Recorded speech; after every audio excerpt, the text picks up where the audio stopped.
It all started with a tree. A tall, sturdy, decades-old oak tree that stood right in the middle of my front yard. It wasn't just any tree. It was a living piece of history. The kind that shaded the porch in summer, scattered amber leaves in fall, and filled the air with birdsong in spring. My kids grew up climbing that tree. My dog slept under it every afternoon. It was part of the home, part of me. When I first bought the house, that oak was one of the main reasons I fell in love with the place. The previous owner told me it had been there for almost 50 years, planted by the original builder. It stood tall, proud, and perfectly healthy, a symbol of endurance and calm in a neighborhood where the HOA meetings were anything but. Now, my next-door neighbor, Linda, didn't quite share my admiration for nature. She was one of those self-proclaimed community perfectionists, the kind who thought every blade of grass should be the same length and every mailbox should be painted the same shade of beige. She was also on the HOA board, surprise, surprise, and she took that title as seriously as a general preparing for war.at first. Things between us were fine. Polite nods at the mailbox, small talk about the weather. But everything changed the day she built her deck. The deck, which conveniently faced my property, offered her a panoramic view of the nearby hills, or so she liked to brag. Only there was one small problem. My oak tree partially blocked that view.it started subtly. I'd catch her staring at it from her deck, arms crossed, lips pursed like she'd found mold on her dinner plate. Then came the casual comments during HOA meetings, remarks about overgrown vegetation and property value visibility. I knew exactly what she was referring to. I ignored it. I figured she'd eventually get over it. She didn't point one morning. About a month later, I woke up to the sound of something strange. A harsh mechanical buzz, the kind that vibrates through your bones before your brain catches up. At first, I thought it was someone doing yard work. But the sound was too close. It was coming from my front yard. When I stepped outside, my heart dropped that a hired crew stood around my oak tree, chainsaws roaring. Limbs were already scattered across the lawn like fallen soldiers. And there, supervising it all from her driveway, stood Linda, arms crossed, sunglasses perched on her nose, looking every bit the commander of this suburban invasion. That I yelled to stop them. The workers froze, uncertain. I demanded to know what she was doing, but all I got in return was a dismissive wave. She said something about the tree being a nuisance, blocking her sunlight, and violating HOA standards for view preservation. Except that wasn't true. There were no such standards. I knew the bylaws backward and forward, and nothing gave her, or anyone, the right to touch my property. By the time I stopped them, half the tree was gone. The damage was irreversible. The trunk was hacked, raw and splintered. I felt like someone had gutted my home right in front of me. The crew, realizing they'd been misled, packed up and left immediately. They said they were hired by Linda, who claimed to have permission from the HOA to remove an obstruction. I called the HOA president, who, to his credit, sounded horrified. Apparently, Linda had gone rogue, using her title as an excuse to authorize something no one had approved. That afternoon, I just stood there, staring at the ruin. The stump sat like a scar in the earth, surrounded by sawdust and torn roots. The air smelled of sap and betrayal.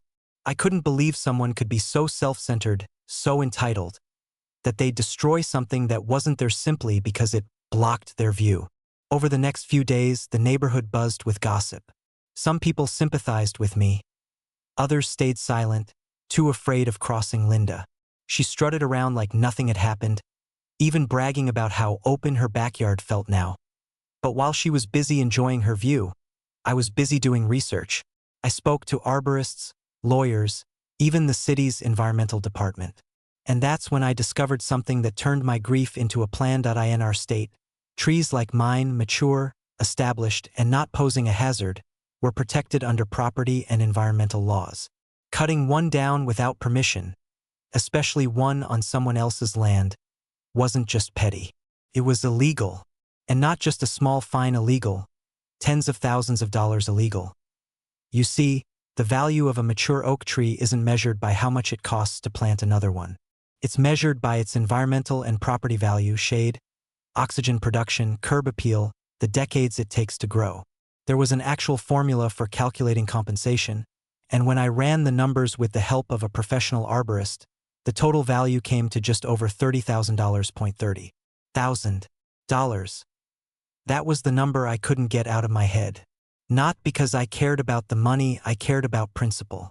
She'd taken something priceless from me, something that couldn't just be replaced with a check.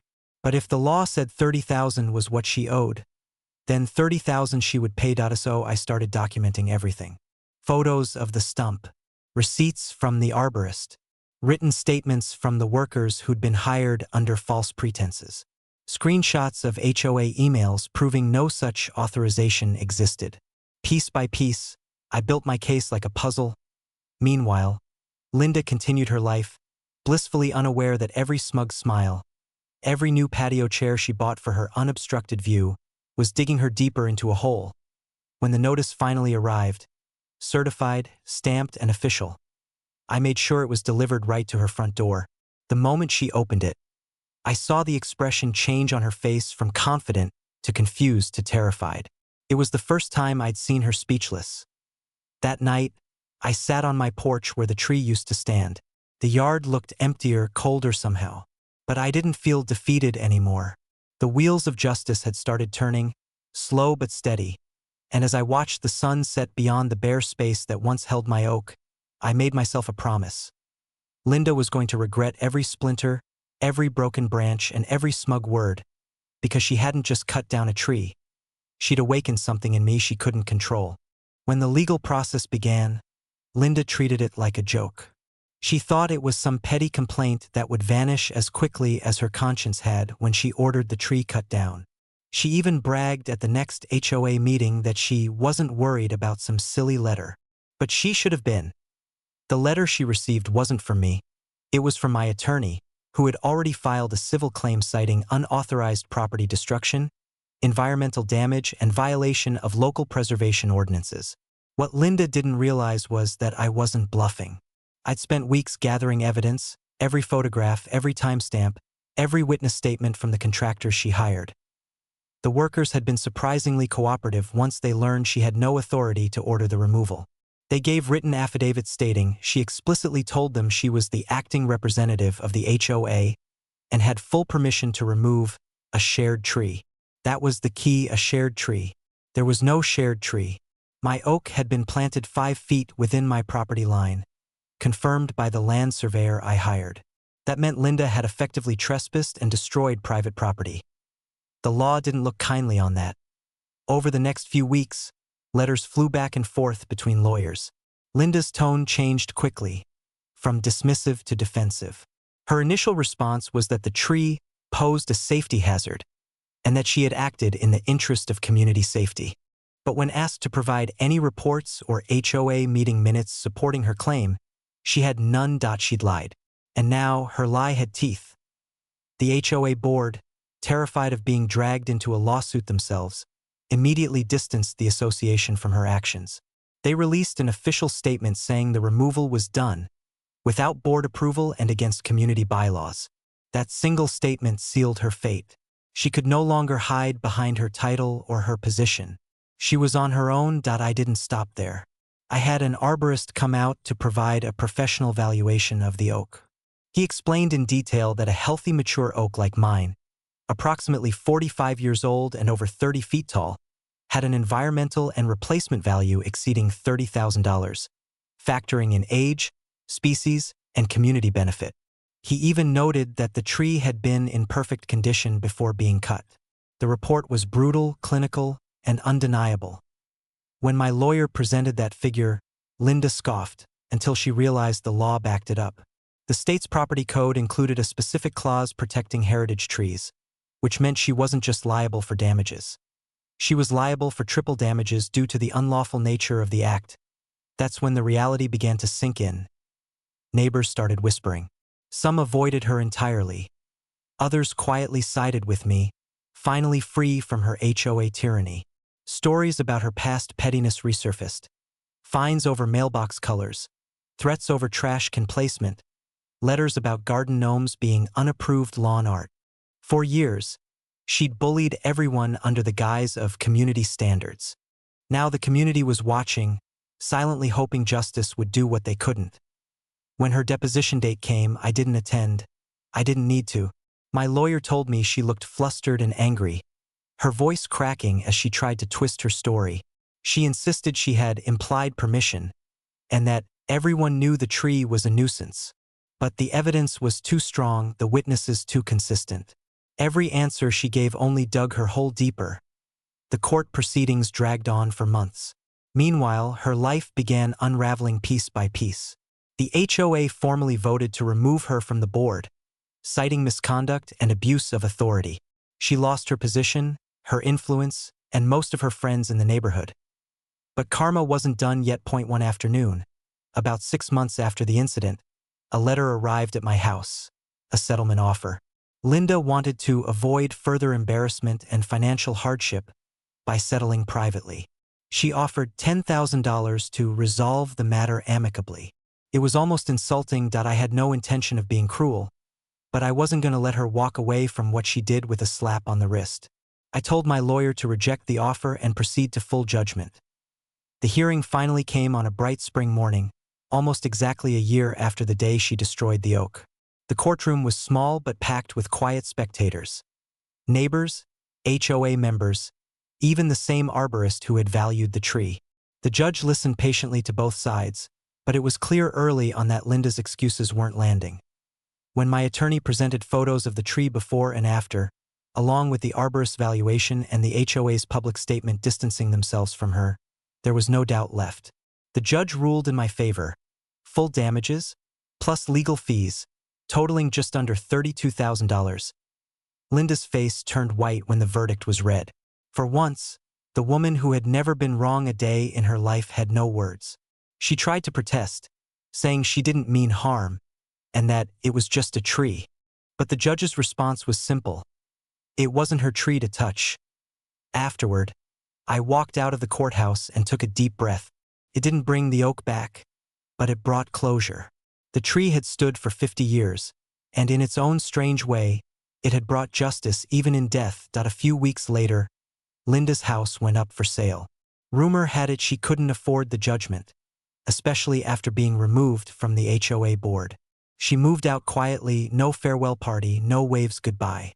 Her once perfect yard grew unkempt as she packed up her life piece by piece, the same way she chopped down my tree.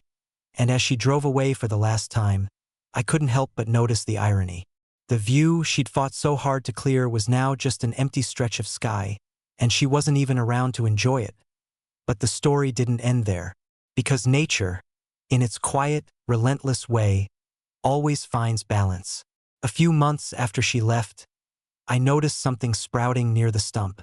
A small green shoot pushing through the soil, stubborn and alive. It was the oak. A new beginning from what she had destroyed. I stood there for a long time, just watching it sway gently in the breeze. For the first time in a year I felt peace. The fight was over, or so I thought. Because as that new sapling grew, I soon discovered that Linda wasn't quite done causing trouble. For a few blessed months, peace returned to the neighborhood. Linda was gone, her for sale sign replaced by a new family that actually smiled when they waved. The HOA, now under new leadership, was quieter, friendlier, almost unrecognizable from the petty, rule-obsessed regime it once was. The space where my oak had stood was slowly transforming. The small sapling that had sprouted from the old stump grew faster than I expected, stretching a little higher each week, reaching for the light as if determined to reclaim what had been stolen. Every time I passed it, I couldn't help but smile. It was living proof that life and karma always finds a way to grow back stronger. But then came the letter. It was an ordinary white envelope, tucked into my mailbox one spring morning. No return address, just my name written in stiff, sharp handwriting I recognized immediately. Even before I opened it, my stomach sank. It was from Linda. She had apparently moved 2 towns over, but the bitterness hadn't left her.